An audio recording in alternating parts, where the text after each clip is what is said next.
So if you want to sell a product to, like, a Gen Z woman, you probably think sponsoring a true crime deep dive is a guaranteed slam dunk, right? Yeah. Well, a massive new 30-day data drop on the true crime ecosystem just proved that assumption completely wrong. Yeah, it really did. And I mean, the sheer volume we're looking at here is just hard to wrap your head around. Over just 30 days, this space generated 16.9 million impressions, Wow. right? And nearly 500,000 active engagements. It's massive. So welcome to today's deep dive. We're looking at the staggering mountain of data to figure out, who is actually tuning into true crime right now, what's driving all this growth, and how you can build actionable advertising strategies around it. Exactly, without ruining your brand in the process. Yeah, because when I hear 500,000 engagements, my brain instantly defaults to that stereotype. A young woman listening to a serial killer audio show on her morning commute. But the data absolutely destroys that idea. Completely. I mean, the demographic shift is staggering. The audience actually skews heavily male. Wait, really? Yeah, by roughly 2 to 1. And they aren't Gen Z either.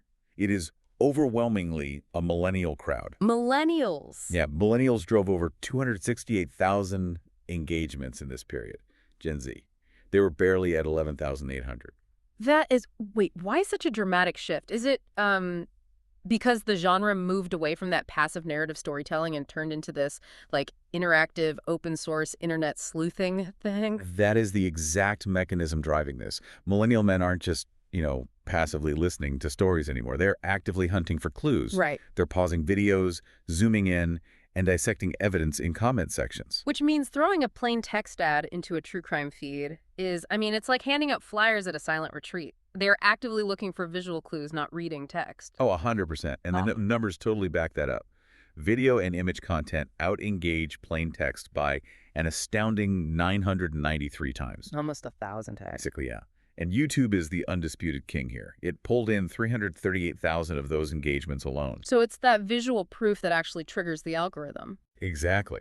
Sure. Look at what happened when a journalist named Brianna Whitney simply read the Nancy Guthrie ransom note live on air. Okay. That single action caused daily category posts to spike from a baseline of just 60 to over 600. In a single day. In 24 hours. Mm-hmm. Yeah. By putting a primary document right there on the screen, she gave the community raw material to analyze. Oh, I see. And the algorithm saw that interactive crowdsourcing. It just poured gasoline all over it. Right. So the audience basically does the marketing for you if you give them a puzzle. But if you're a brand trying to sponsor this content, how do you tap into that without, accidentally funding a digital witch hunt? Do you just find the biggest follower count? Actually, no. You really want to prioritize efficiency over vanity metrics. So take a creator like Criminally Assessed. Okay. They only have 202,000 followers, but they generated over 500,000 impressions. Oh, wow. That's huge. It is. That signals a rabidly loyal, highly engaged community. But, for brand safety, you need a strict framework. I use what I call a traffic light system. Okay, a traffic light system. Walk me through it. Sure. Green light is your evergreen closed cases. Think highly produced historical documentaries. Safe and predictable. That makes sense. The case is fully resolved, so the facts aren't going to suddenly change overnight and embarrass your brand. Exactly. Let me guess. Red light means active, breaking cases. Close, actually.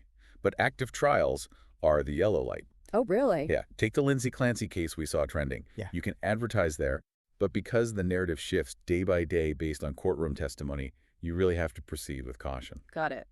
Which leaves red. Right. Red is unverified theories, specifically those flying around within the first 48 hours of a breaking case. Ah, the really wild stuff. Exactly. Like the data flagged a creator making this wild, unverified Chris Watts 2.0 accusation. Yikes! Yeah, it pulls in massive views, obviously, but the risk of misinformation and destroying your brand's reputation is just astronomical. Do not spend ad dollars there. So, for you listening, true crime is no longer just this quirky audio niche.